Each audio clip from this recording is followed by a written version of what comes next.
எல்லாருக்கும் வணக்கம்.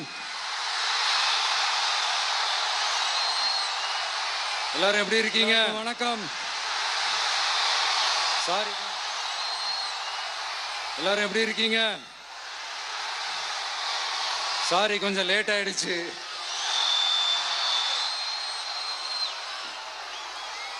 திருச்சியில காலையில பேசினப்போ அங்க ஒரு மைக் ப்ராப்ளம் இருந்தது.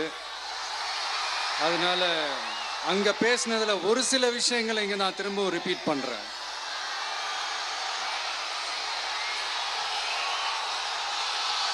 அந்த காலத்துல போருக்கு போறதுக்கு முன்னாடி போர்ல ஜெயிக்கிறதுக்காக குலதெய்வம் கோயிலுக்கு போய் சாமியை கும்பிட்டு தான் போருக்கு போவாங்களாம். அந்த மாதிரி அடுத்த வருஷம் நடக்க போற ஜனநாயக போருக்கு தயாராகிறதுக்கு முன்னாடி நம்ம மக்களை அதாங்க உங்க எல்லாரையும் பார்த்துட்டு போலான்னு வந்திருக்கிறேன். இங்க என்ன பார்க்க வந்திருக்கிற என்னுடைய அம்மாக்கள், அக்கா தங்கைகள், அண்ணன் தம்பிகள், நண்பர்கள், நண்பிகள், உங்க எல்லாரையும் பார்க்கும்போது மனசுக்குள்ள ஒன்னே ஒண்ணுதான் தோணுது.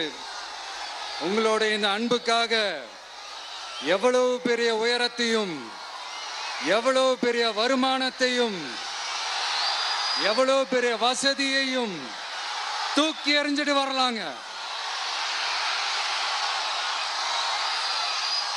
உங்களோட இந்த அன்பை விட, இந்த பாசத்தை விட, உங்களை விட எனக்கு இந்த உலகத்துல வேற எதுவுமே பெருசா தெரியல. ஒரு சாதாரணமா இருந்த ஒரு விஜய இந்த உயரத்துல தூக்கி வச்சு கொண்டாடிக்கிட்டு இருக்கிறீங்க.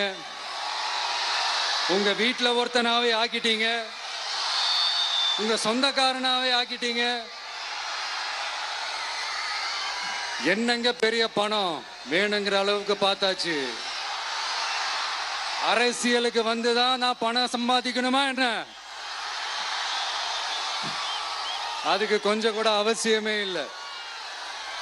எனக்கு எல்லாத்தையும் எல்லாமும் கொடுத்த உங்களுக்காக உழைக்கிறத தவிர எனக்கு வேற எந்த எண்ணமும் எந்த வேலையும் இல்லை.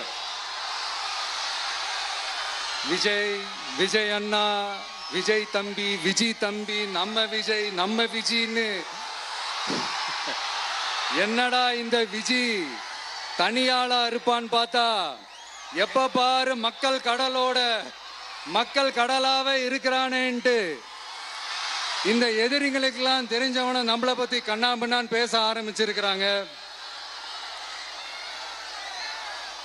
அதாவது நான் மரியாதையா பேசினா கூட அதை தவறா எடுத்துக்கிறாங்கன்னா பாத்துக்கங்களேன். அதனால யார் என்ன சொன்னாலும் அறிஞர் அண்ணா அவர்கள் சொன்ன அந்த பஞ்சு தான், வாழ்க வசவாளர்கள் அப்படின்னு சொல்லிட்டு போயிட்டே இருக்க வேண்டியதுதான். நான் மதுரை மாநாட்டில் உங்க எல்லாரையும் நேர்ல சந்திக்க வரேன்னு சொல்லியிருந்தேன். அப்படி இன்னைக்கு உங்களுக்காக நம்மள மேலையும் கீழையும் ரொம்ப மோசமா ஆண்டுகிட்டு இருக்கிற பாசிச பாஜக அரசையும் பாய்சன் திமுக அரசையும் கேள்வி கேட்கறதுக்காக வந்திருக்கிறேன். இந்த பாஜக அரசு நம்மளை கொஞ்ச நெஞ்ச கொடுமையாங்க செய்து பீகார்ல 65 லட்சம் வாக்காளர்கள் ஓட்டர் லிஸ்ட்லயே காணோமா. இது என்ன பெரிய விஷயம்? இதை தாண்டி இன்னொரு விஷயம் இருக்கு. இந்த எதிர்கட்சிகள்லாம் ரொம்ப சிம்பிளா சொல்ற மாதிரி சொல்லணும்னா ஓட்டு திருட்டு. வீட்டு நம்பர் 0ன்னு போட்டெல்லாம் ஓட்டர் ஐடி கார்டு கொடுத்துருக்காங்கன்னா பாத்துக்காங்களேன். எவ்வளவு பெரிய ஒரு மோசமான வேலைகள்லாம் அவங்க செய்யறாங்கன்னு பாத்துக்கங்க. அடுத்து ஒன் நேஷன் ஒன் எலெக்ஷன், ஒரே நாடு ஒரே தேர்தல். 2029ல இவங்களுடைய ஆட்சி காலம் முடிய போகுதுன்றது எல்லாருக்குமே தெரிஞ்ச ஒரு விஷயம்தான். அதனால இந்த மாநில அரசுகள் எல்லாத்தையும் கலைச்சிட்டு எல்லாருக்கும் ஒட்டு மொத்தமா ஒரே நேரத்தில் தேர்தல் வைக்கிற ஒரு ஐடியா. அப்பதானே ஒரே நேரத்தில் இந்த தில்லு முள்ளு வேலைகள்லாம் ஈஸியா செய்ய முடியும். இதுக்கு பேர் என்னங்க? ஜனநாயக படுகொலை தானே. அடுத்து டீலிமிட்டேஷன். பார்லிமெண்ட் தொகுதிகள் மறுசீராய்வு.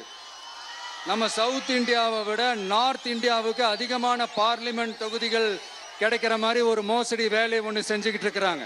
இதைத்தான் டிவிக்கே முதலையே எதிர்த்தோம், இப்பவும் எதிர்க்கிறோம், இனிமேலும் எதிர்ப்போம். அதனால் இந்த SIR, one nation one election, delimitation இதெல்லாம் எதிர்கட்சிகளை அழிக்கிறதுக்காக ரொம்ப ரொம்ப முக்கியமா நம்ம சவுத் இந்தியாவோட அந்த பவரை குறைக்கிறதுக்காக செய்யப்படுற ஒரு மோசடி வேலைகள். இது ஒட்டுமொத்த இந்தியாவுக்கும் பாஜக அரசு செய்யற ஒரு துரோகம். சரி, பாஜக அரசு தான் நமக்கு துரோகம் செய்யறாங்கன்னு பார்த்தா இங்க திமுக அரசு நம்மளை நம்ப வச்சு ஏமாத்திக்கிட்டு இருக்கிறாங்க.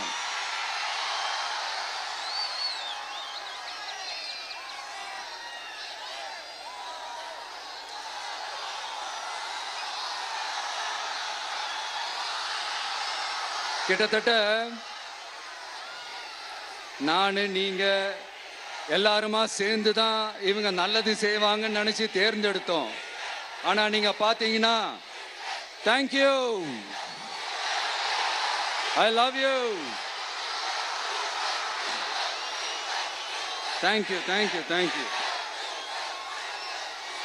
நீங்க பாத்தீங்கன்னா ஒரு 505 தேர்தல் வாக்குறுதிகளை நமக்கு தமிழ்நாட்டு மக்களுக்கு கொடுத்தாங்க. அதுல எத்தனை வாக்குறுதிகளை இந்த திமுக கவர்மெண்ட் நிறைவேற்றிருக்கு? முக்காவாசி வாக்குறுதிகளை கூட நிறைவேற்றாம எல்லாத்தையும் நிறைவேற்றிட்டோம் இப்படி கொஞ்சம் கூட மனசாட்சியே இல்லாம இப்படி கதை விடுறீங்களே மைடியர். வேணாம் வேணாம் வேணாம் வேணாம். உங்களுக்கு தான் ஆசையா பாசமா கூப்பிட்டா பிடிக்க மாட்டேங்குது. இப்படி கதை விடுறீங்களே மைடியர் சிஎம் சார்.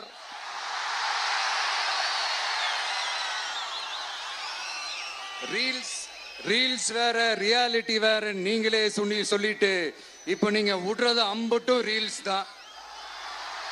அதுல எல்லாம் பாதியில அருந்தும் போயிடுச்சு. அப்படி அருந்து போன ரீல்ஸ் எல்லாம் கொஞ்சம் என்னன்னு பாப்போமா? கேஸ் சிலிண்டருக்கு மானியமா 100 ரூபாய் தரேன்னு சொன்னீங்களே, தந்தீங்களா? 1000 ரூபாய் ஒருத்தர் விடாம எல்லா பெண்களுக்கும் தருவேன்னு சொன்னீங்களே, தந்தீங்களா? டீசல் விலையில மீதி இருக்கிற 3 ரூபாய் குறைப்பேன்னு சொன்னீங்களே, குறைச்சிங்களா? நீட்டு தேர்வை ரத்து செய்வோம்னு சொன்னீங்களே, ரத்து செஞ்சீங்களா? கல்வி கடனை ரத்து செய்வோம்னு சொன்னீங்களே, ரத்து செஞ்சீங்களா? வருஷத்துக்கு 10 லட்சம் பட்டதாரிகளுக்கு வேலை தருவேன்னு சொன்ன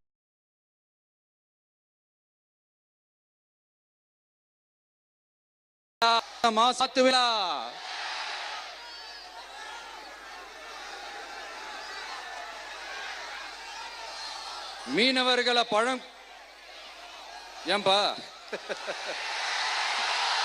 மீனவர்களை பழங்குடியின பட்டியல சேர்ப்போம்னு சொன்னீங்களே, சேர்த்தீங்களா?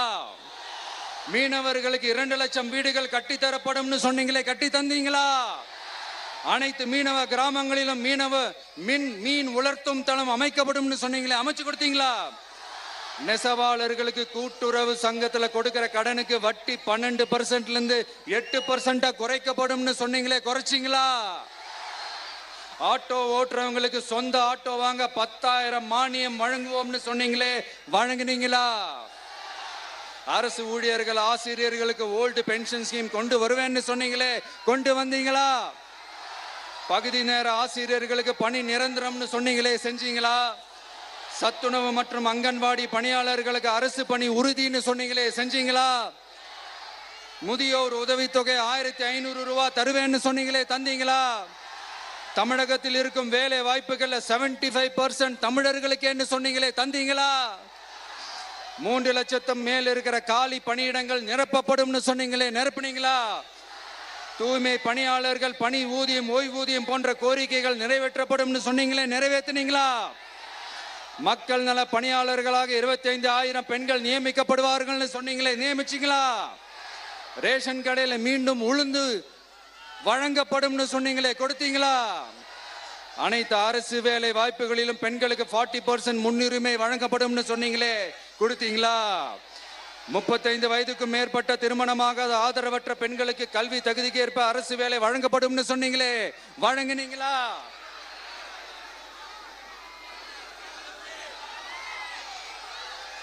வகுப்பு வாரியத்தின் கோரிக்கைகள் பரிசீலிக்கப்பட்டு மேற்கொள்ளப்படும் சொன்னீங்களே, செஞ்சீங்களா? அரசு வீட்டு வசதி மற்றும் குடிசை மாற்று வாரிய வீடுகளில் மாற்றுத்திறனாளிக்கு ஒதுக்கீடு செய்யப்படும் சொன்னீங்களே, செஞ்சீங்களா? இலங்கை தமிழர்களை காப்பாற்ற ஒரே தீர்வு பொது வாக்கெடுப்பு தான், அதை நடத்த வலியுறுத்துவோம்னு சொன்னீங்களே, செஞ்சீங்களா? இப்படியே நம்ம கேள்வி கேட்டுக்கிட்டே இருக்க வேண்டியதுதான். இவங்க கிட்ட இருந்து எந்த பதிலும் வரப்போறது இல்ல. ஏன்னா இருந்தாதானே. அதனால நான் உங்களை கேட்கிறேன், செய்வோம் செய்வோம் செய்வோம் செய்வோம்னு சொன்னாங்களே, செஞ்சாங்களா? சத்தமா சத்தமா?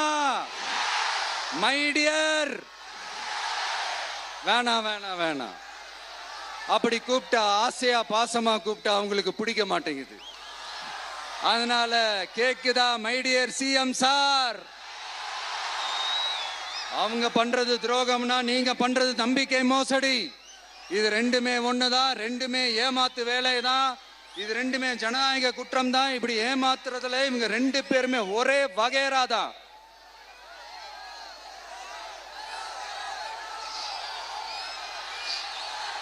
முந்தானத்து வரைக்கும் ஒன்றிய பிரதமர், இப்போ இந்திய பிரதமர். இப்படி மாத்தி மாத்தி பிளேட்டை மாத்தி மாத்தி பேசுறதுல நம்ம சிஎம் சார் ரொம்ப பிரில்லியன்ட். இப்ப புரியுதா மக்களே?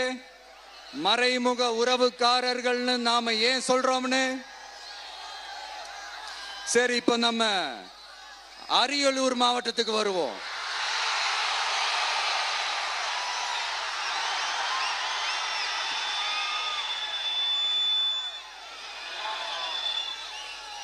தமிழகத்தோட வறட்சியான மாவட்டங்கள முதல் வரிசையில காலங்காலமா இருக்கிற மாவட்டம் தான் நம்ம அரியலூர் மாவட்டம். சிமெண்ட் உற்பத்தியும் முந்திரி உற்பத்தியும் நடக்குது. பட்டாசு தொழிலும் கொஞ்சம் நடக்குது. ஆனா இங்க இருக்கிற இந்த தொழிலையாவது மேம்படுத்தலாம்னு இந்த கவர்மெண்ட் ஏதாவது யோசிக்குதான்னு கேட்டா ஜீரோ தான். சிமெண்ட் ஆலைகளால ஏற்படுற மாசுபாட்டுல இருந்து மக்களை பாதுகாக்க என்ன நடவடிக்கை எடுக்கப்பட்டிருக்குன்னு தெரியல. யுனெஸ்கோவோட உலக மரபு சின்னமாக அறிவிக்கப்பட்ட கங்கை கொண்ட சோழபுரம் கோயிலை முறையாக பராமரிக்கணும். ஜெயங்கொண்டத்தில் ராஜேந்திர சோழனுக்கு மணிமண்டபம் அமைக்கலையே ஏன்?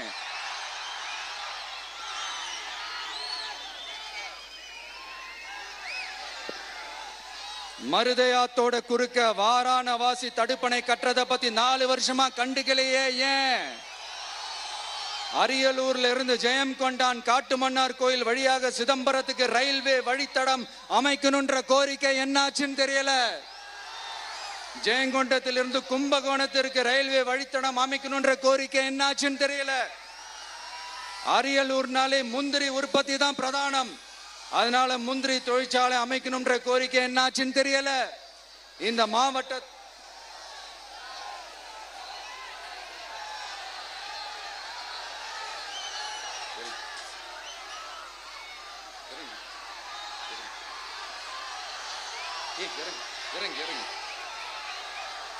தம்பி இறங்கு, தம்பி இறங்கு, ப்ளீஸ் ப்ளீஸ் ப்ளீஸ் இறங்கு, இறங்குப்பா ப்ளீஸ்.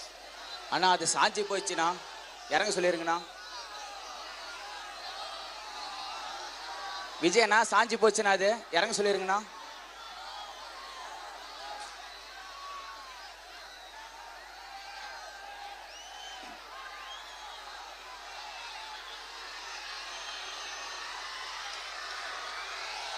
ஹலோ பிரதர் சார், அவரை இறங்க சொல்லுங்க ப்ளீஸ்.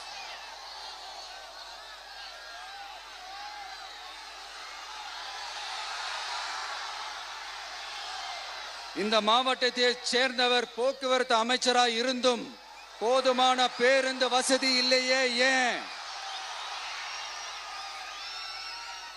என்னடா இவன் வந்ததுல இருந்து கேள்வியா கேட்கிறான். இவன் வந்தா என்ன செய்வான்னு கேக்குறீங்க அதானே? தீர்வை நோக்கி போறதும் தீர்வை காண்றதும் மட்டும்தான் நம்ம டிவிக்கோட லட்சியமே. நம்மளோட தேர்தல் அறிக்கையில இதுக்கான விளக்கத்தை ரொம்ப தெளிவா சொல்லுவோம். ஆனா அதுக்கு முன்னாடி அதை செய்வோம் இதை செய்வோம் இந்த பொய்யான வாக்குறுதிகள்லாம் எப்பவுமே கொடுக்க மாட்டோம். எது நடைக்கு சாத்தியமோ எது உண்மையோ அதை மட்டும்தான் கொடுப்போம். ஆனா அட் த சேம் டைம் மருத்துவம், குடிநீர், ரேஷன், கல்வி, அடிப்படை சாலை வசதி, மின்சாரம், இந்த மாதிரி அடிப்படை விஷயங்கள்ல நோ காம்ப்ரமைஸ்.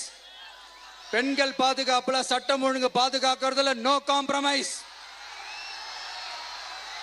சிம்பிளா நம்மளுடைய விஷன் என்னன்னு சொல்லணும்னா, ஏழ்மை வறுமை இல்லாத தமிழகம், குடும்ப ஆதிக்கம் இல்லாத தமிழகம், ஊழல் இல்லாத தமிழகம், உண்மையான மக்களாட்சி, மனசாட்சி உள்ள மக்களாட்சி. கான்பிடண்டா இருங்க, நல்லதே நடக்கும், வெற்றி நிச்சயம். மீண்டும் சந்திக்கும் வரை நன்றி, வணக்கம்.